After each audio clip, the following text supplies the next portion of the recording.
Class अब जो हमारा टॉपिक है वो है लीनियर कॉन्ग्रुएंसेस के बारे में। हमने कॉन्ग्रुएंसेस तो पढ़ लिया है, तो अब आ रहा है वो है लीनियर कॉन्ग्रुएंसेस। वो क्या होता है?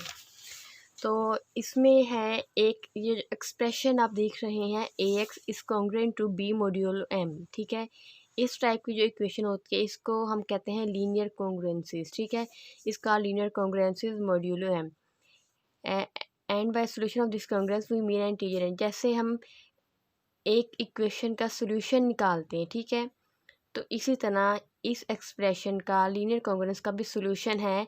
बेसिकली हमने इसमें क्या करना होता है, ये जो x दिया गया है ना, AX is congruent to B module M, हमने इस x का सॉल्यूशन निकालना होता है, इस x की वैल्यू फाइंड करनी होती है। तो इसका जो सॉल्यूशन है वो होगा x नोट। ठीक है, x नोट हम कह देंगे इस इक्वेशन का सॉल्यूशन है, तो इस सॉल्यूशन को हम ऐसे लिख देंगे AX nought is congruent to B module M। ठीक है, फिर आपको पता है कि हम कॉन्ग्रुएंस को इस तरह भी लिखते हैं, M divides AX note minus B। और इसी तरह ये डिविजिबिलिटी की डेफिनेशन लगाए तो इसको हम ऐसे भी लिख सकते हैं, is equal to MY nought. तो जब हम इसको रीअरेंज करते हैं तो आप देखेंगे क्या एक फॉर्म बन गई है, linear Diophantine equation AX plus BY is equal to जो भी होता है, ठीक है ना, AX प्लस BY या minus BY is equal to कोई भी C आ जाता है, कॉन्स्टेंट नंबर आ जाता है। तो ये AX माइनस ये बन गई है लीनियर डायफेरेंटाइन इक्वेशन की फॉर्म। तो इसका मतलब है कि हम लीनियर कॉन्ग्रुएंस से एक लीनियर डायफेरेंटाइन इक्वेशन की फॉर्म भी बना सकते हैं, और फिर उसके थ्रू भी हम क्या कर सकते हैं, x की वैल्यू फाइंड कर सकते हैं। जैसे हम उसमें फाइंड करते होते थे x नोट और y नोट निकालते थे, इस तरह इसमें भी हम वैल्यूज़ निकाल सकते हैं।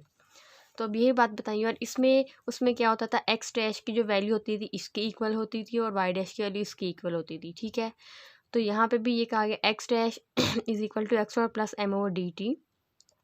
अगर तो एक्स डैश इसके इक्वल आ गया है तो हम कह सकते हैं ये जो है एक्स डैश इक्वेशन नंबर 1 का सॉल्यूशन है। ये हमने एक्स की वैल्यू निकाल ली है जो कि इस फॉर्म में होगी।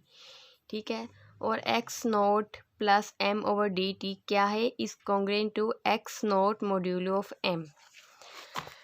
और देखिए यहाँ पे हमारे पास ये है X naught plus M over D into D plus K is congruent to X naught plus M over D K modulo M। देखिए जैसे यहाँ पे ये किसके एक जनरल फॉर्म बताई हुई है कि x naught plus M over D into D किसके एक कॉन्ग्रुएंट है एक्स नोट मोड M। वहाँ पे क्या आगे जाके D प्लस के लिख देंगे हम यहाँ पे। ठीक है, जब D प्लस के लिखा तो हमने लिखा x naught plus M over D into के मॉड्यूल M, इसको हम ऐसे लिख देंगे। इसी तरह हमारे पास, सॉरी नज़र नहीं आ रहा था, मैं दोबारा बोल देती हूँ, x naught plus M over D plus के है, तो हम इसको क्या लिख देंगे, x naught plus M over D into के मॉड्यूल M। इसको हम ये एक लिखने का तरीका है। मेन चीज़ हमारे पास ये, आप इस इक्वेशन को देखिएगा, हमारे पास है एक्स नोट, जो हमारे सॉल्यूशंस होंगे, जैसे ये हमारे इक्वेशन दी होगी लीनियर कॉन्ग्रुएंस। ठीक है, इसका जो भी सॉल्यूशन होगा ना, जब हम एक्स नोट की वैल्यू फाइंड कर लेंगे और फिर एक हम जिसका GCT निकालेंगे, वहाँ से हमें पता चलेगा कि इस इक्वेशन के कितने सॉल्यूशन हैं, इस कॉन्ग्रुएंस के कितने सॉल्यूशन हैं। तो हम हर सॉल्यूशन को इस फॉर्म में लिखेंगे। पहला जो होगा, सपोज अगर इसके दो सॉल्यूशन है इक्वेशन के, हम लिखेंगे एक्स नोट और X naught plus M over D। देखिए मैं आपको करके दिखाती हूँ एक रफ में। अगर हमें कह दिया है कि हमारे पास एक इक्वेशन, इस लीनियर कॉन्ग्रुएंस के दो सॉल्यूशन हैं, ठीक है, तो पहला सॉल्यूशन होगा एक्स नोट और दूसरा सॉल्यूशन होगा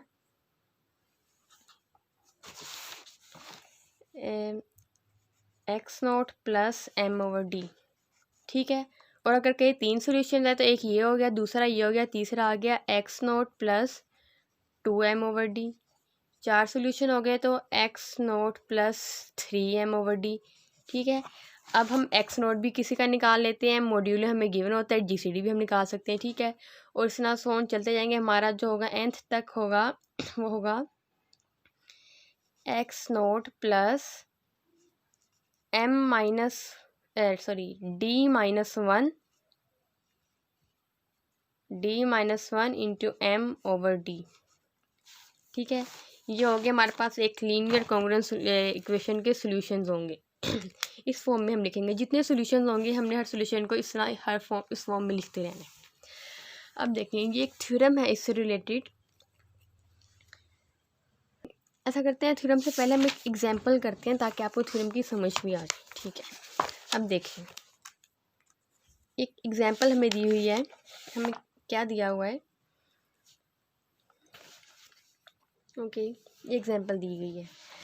अब हमने इसको सॉल्व करना है। बेसिकली हमने क्या करना है, इसके सॉल्यूशंस फाइंड करने हैं और उससे पहले हमने इस x की वैल्यू फाइंड करनी है। जाहिर बात है x मतलब x नॉट हम फाइंड करेंगे तभी तो हम इसके सॉल्यूशंस फाइंड कर सकेंगे ना, जो कि इस फॉर्म में होंगे, मैंने आपको दिखाया इस फॉर्म में। ठीक है, तो हम लिखते हैं, सॉल्व करना स्टार्ट करते हैं। यह है कॉन्ग्रुएंस के फॉर्म में है। अभी हम इसको एक सिंपल वे में करते हैं। सबसे पहले हमने क्या करना होता है, हम इसको एक पहले जनरल फॉर्म में लिखते हैं। किसकी इक्वल होता है, ax is congruent to b module m। ठीक है, सबसे पहले हमने फाइंड करना होता है जीसीडी, और जीसीडी हमने किसका फाइंड करना होता है, a और m का। ठीक है, हमने इन दोनों का जीसीडी फाइंड करना है, तो हम फाइंड करते हैं। यहाँ पे a है 6 और m है 21।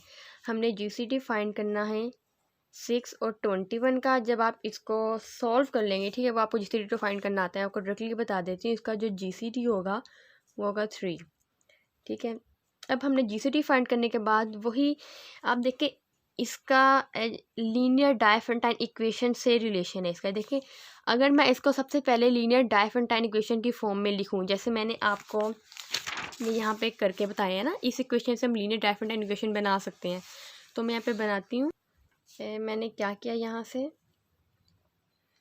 21 डिवाइड्स 6x माइनस 15, और इसको मैं डिविजिबिलिटी की डेफिनेशन के थ्रू लिख सकती हूँ। 6x minus 15 is equal to 21, एक कोई भी नंबर होता है y। तो यहाँ पे मेरे पास आ गया 6x minus 21y is equal to 15। ठीक है, ये मैंने बना ली कौन सी फॉर्म है, लीनियर डायफेंटाइन इक्वेशन की।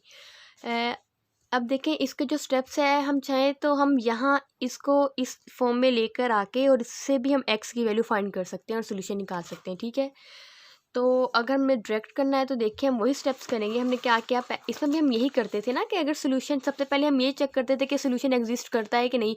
उसके लिए पहले हम जीसीडी निकालते होते थे, फिर जीसीडी निकालने के बाद हम क्या करते थे, डी डिवाइड सी करते थे। ठीक है, लीनियर डायफेंटाइन इक्वेशन, इसमें भी यही करेंगे। हम पहले जीसीडी निकालेंगे, फिर हम चेक करेंगे बी डिवाइड्स डी, अगर करता है तो मतलब इसका सोल्यूशन एग्जिस्ट करता है। अब देखिए जीसीडी निकाल लिया, हमने चेक करना है बी डिवाइड्स डी, और हमारे पास बी क्या है 15 डिवाइड्स 3, तो ये हो रहा है। ठीक है, ये पूरा पूरा हमारे पास एक आंसर आ रहा है, और मतलब कि इसका सोल्यूशन एग्जिस्ट करेगा। यहाँ से तो हमारे पास एक आंसर आ गया, इसका सोल्यूशन एग्जिस्ट करेगा। कितने सोल्यूशन एग्जिस्ट करेंगे, ये 3 सोल्यूशन एग्जिस्ट करेंगे। अब हमने क्या करना है हमारे पास है 6x is congruent to 15 mod 21। अब हमने x नोट पहले फाइंड करना है। ठीक है, पहले तो हमने ये स्टेप इसलिए किया ताकि हमें पता चल सके कि इसका सोल्यूशन एग्जिस्ट करता है कि नहीं। अब ये कि कंडीशंस आ गए तो मतलब से सोल्यूशन एग्जिस्ट करता है, तो अब हमने इसके x नोट की वैल्यू फाइंड करनी है, जैसे हम यहाँ पे करते थे। मैं आपको लीनियर डायफेंटाइन इक्वेशन दोबारा दिखा देती हूँ। उसमें क्या था, देखिए जैसे एक हमें क्वेश्चन दिया गया था, ये एक लीनियर डायफेंटाइन इक्वेशन थी। हमने पहले क्या किया था, हमने जीसीडी फाइंड किया था ना हमने जब जीसीडी फाइंड किया तो हमारे पास ये आ गया था 5। मैं आपको दिखा देती हूँ, 5 आया था। ए और बी का हमने जीसीडी फाइंड किया, हमारे पास 5 आंसर आ गया। फिर हमने चेक किया कि डी डिवाइड सी, अगर डी डिवाइड सी करता तो सोल्यूशन एग्जिस्ट करता था इसका। ठीक है, फिर ये इक्वेशन दी गई थी हमने, और एक्स, और मैंने आपको कहा था हमने एक्स और वाई की वैल्यू खुद से लेनी है। पर्टिकुलर सोल्यूशन निकालते थे ना कि ऐसी वैल्यूज हमने यहाँ पर करने कि हमारे पास ये सेटिस्फाई हो जाए। जब हमने एक्स की वैल्यू 1 रखी और वाई की वैल्यू -1 रखी तो हमारी कंडीशन सेटिस्फाई हो रही थी। ठीक है ना, हमने ऐसे किया था। फिर उसके बाद हमें एक एक्स की वैल्यू दी होती थी और वाई की दी होती थी। हमने यहाँ से पहले एक्स नोट वाई नोट निकाला, फिर यहाँ से एक्स और वाई निकाला। तो इसमें भी हमने ऐसे ही किया है। अब हमने यहाँ पे एक्स की वैल्यू ऐसी रखनी है कि हमारे पास ये कंडीशन सेटिस्फाई हो जाए। एक्स नोट की वैल्यू फाइंड करनी है ना। अब देखें इसको हम कैसे लिख सकते हैं, 21 डिवाइड्स 6x माइनस 15। ठीक है ना, कॉन्ग्रुएंस को हम ऐसे लिखते हैं। तो अब हमने यहाँ पे 6x की वैल्यू क्या रखेंगे कि ये हमारा सेटिस्फाई हो जाए। आप देखें जब हम यहाँ पे x की वैल्यू 6 रखेंगे ना, तो हमारे पास आंसर आ जाएगा 21 डिवाइड्स 36 माइनस 15 जो कि होता है 21 डिवाइड्स 21। तो हम यहाँ से कह देंगे कि जो एक्स नोट है हमारे पास वो क्या है 6। हमने एक्स नोट की वैल्यू फाइंड कर ली।